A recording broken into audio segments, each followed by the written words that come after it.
الحمد لله وحده والصلاة والسلام على من لا نبي بعده. أما بعد فأعوذ بالله من الشيطان الرجيم. بسم الله الرحمن الرحيم. قال الله عز وجل في كتابه العزيز. أما بعد فأعوذ بالله من الشيطان الرجيم. بسم الله الرحمن الرحيم. ولا يحزنك الذين يسارعون في الكفر إنهم لن يضروا الله شيئا يريد الله ألا يجعل لهم حدا في الأرض ولهم عذاب عظيم. ولا يحزنك الذين يسارعون في الكفر، اے پیغمبر، اے نبی محمد کریم صلی اللہ علیہ وسلم، الذین یسارعون فی الکفر، یہ لوگ آپ کو غم زدہ نہ کرے جنہوں نے کفر کے اندر جلدی کی ہے.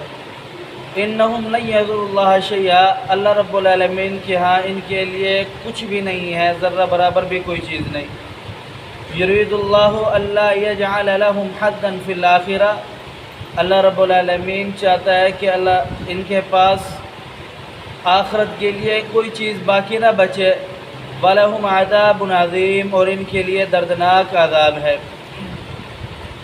منافقین مدینہ جن میں رئیس المنافقین عبداللہ ابن ابی، غزوہ احد کے موقع پر اس نے کہا کہ میدان احد میں جا کے لڑنے سے بہتر یہ ہے کہ مدینہ کے اندر رہ کر کے اپنا دفاع کیا جائے، کیونکہ ہم تھوڑے ہیں اور ہم کمزور ہیں، وہ ہم سے زیادہ بھی ہیں اور وہ طاقتور بھی ہیں، ان کے پاس اسلحہ اور مال ہر طرح کی سپورٹ ہے، ہمارے پاس کچھ بھی نہیں ہے.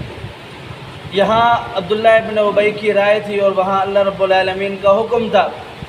پیارے حبیب پیغمبر علیہ السلام نے اللہ رب العالمین کے حکم کو بجا لائی اور اس کی تکمیل کی. تو پھر وہاں صحابہ کرام سے ایک چھوٹی سی غلطی ہوئی، اللہ رب العالمین ناراض ہوئے اور مسلمانوں کا بہت بڑا نقصان ہو گیا. تو وہاں یہ عبداللہ ابن ابی اپنی میں کرنے لگا کہ میں نے کہا تھا میں دانشور آدمی ہوں، میں بڑا سمجھدار ہوں، میری بات کو نہیں مانا اور یہ نقصان ہو گیا ہے. تو اللہ رب العالمین فرما رہے ہیں کہ اے نبی ولا یحزنک، آپ کو کیوں غم زدہ کرتی ہیں الذین یسارعون فی الکفر، ان لوگوں کی بات جو کفر میں جلدی کرتے ہیں. انہم لن یضروا اللہ شیئا، آپ بے فکر ہو جائیں، ان کے لیے کچھ بھی نہیں ہے اللہ رب العالمین کی ہاں. یرید اللہ الا یجعل لهم حدا فی الآخرہ، اللہ چاہتا ہے کہ ان کے لیے آخرت میں کوئی حصہ ہی نہ ہو. وَلَهُمْ عَذَابٌ عَظِيمٌ، اور اللہ رب العالمین نے ان کے لیے دردناک عذاب تیار کر کے رکھا ہے. منافق یہودی سے بھی بڑا دشمن ہے دین اسلام کا، عیسائی سے بھی بڑا دشمن ہے. آپ کو پتہ ہے کہ عیسائی دین اسلام کا دشمن ہے، آپ کو پتہ ہے کہ سکھ دین اسلام کا دشمن ہے.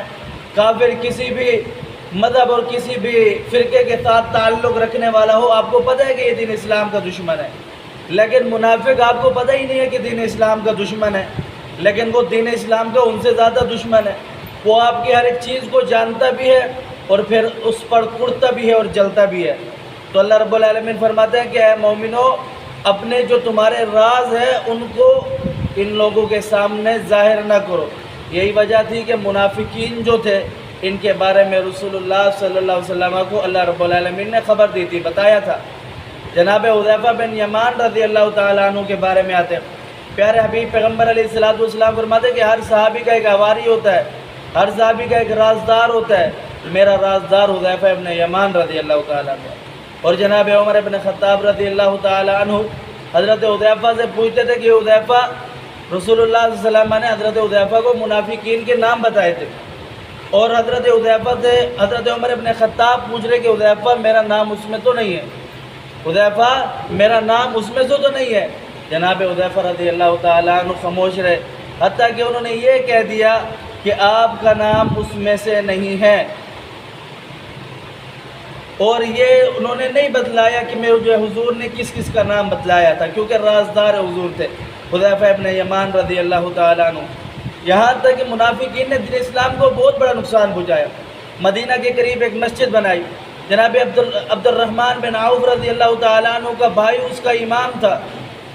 تو رسول اللہ صلی اللہ علیہ وسلم کو اللہ رب العالمین وہی فرماتے ہیں کہ اے پیغمبر، اس مسجد کے اندر مسلمانوں کے خلاف منافقین پروپیگنڈا کرتے ہیں، سازشیں کرتے ہیں۔ آپ جائیے اور اس مسجد کو جلدی سے گرا دیا۔ پیارے حبیب پیغمبر علیہ السلام نے اس مسجد کو گروا دیا۔ وہ کیوں بنائی تھی منافقین نے؟ کہ یہ مسجد بھی ہے، اللہ رب العالمین کا گھر ہے، لوگ اس پر شک نہیں کریں گے، ہم جو چاہے مسلمانوں کے خلاف یہاں پر کریں گے۔ اللہ پاک منافقوں سے بچنے کی توفیق دے۔ اقول قولی ھذا استغفر اللہ لی ولکم ولسائر المسلمین۔